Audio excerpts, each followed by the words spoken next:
था वो ठीक हो गया है, राइट? जी कंचन जी, काफी नेटवर्क प्रॉब्लम था, उसके लिए क्षमा मांगती हूँ।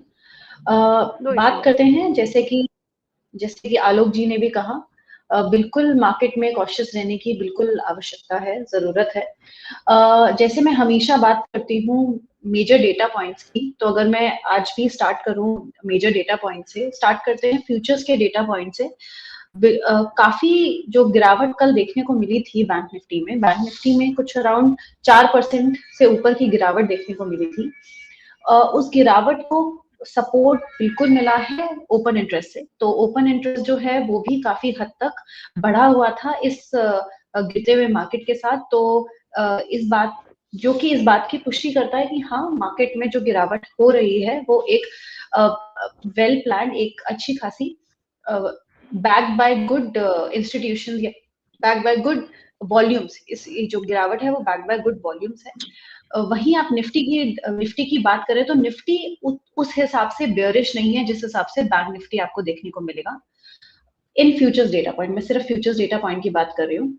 वहीं अगर आप ऑप्शंस डेटा की बात करें तो ऑप्शंस डेटा में दोनों ही bank Nifty, Nifty, fin Nifty, तीनों ही जो है एक रेंज बना करने की कोशिश कर रहे हैं। अभी भी गिरते हुए मार्केट के बाद भी इन्होंने एक रेंज को पकड़ा हुआ है as per options data point.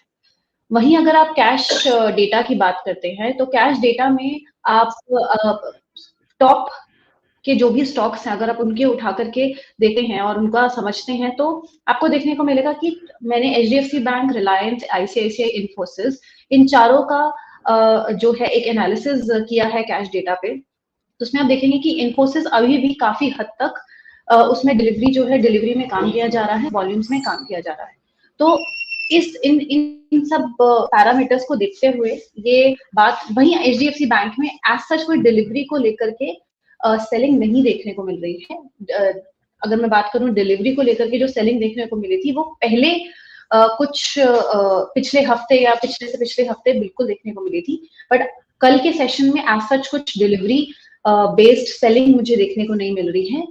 All in all conclusion के तौर पे भले ही हमारे पास कितने भी पैरामीटर्स कल जो बिजनेस न्यूज है या जितने भी जो भी एनालिस्ट हैं उन्होंने कोई भी पैरामीटर्स लेकर आए हों, जैसे एचडीएफसी का फाइनेंसिंग जो प्रॉफिट है वो कम हुआ है, उसको लेकर के काफी लोगों ने एक इम्पोर्टेंट मुद्दा बनाया जो कि इतना इम्पोर्टेंट नहीं है जैसा कि आलोक जी ने भी कहा।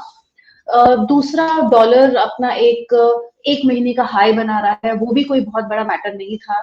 अगेन जो जिसको काफी रेलेवेंस दी गई है।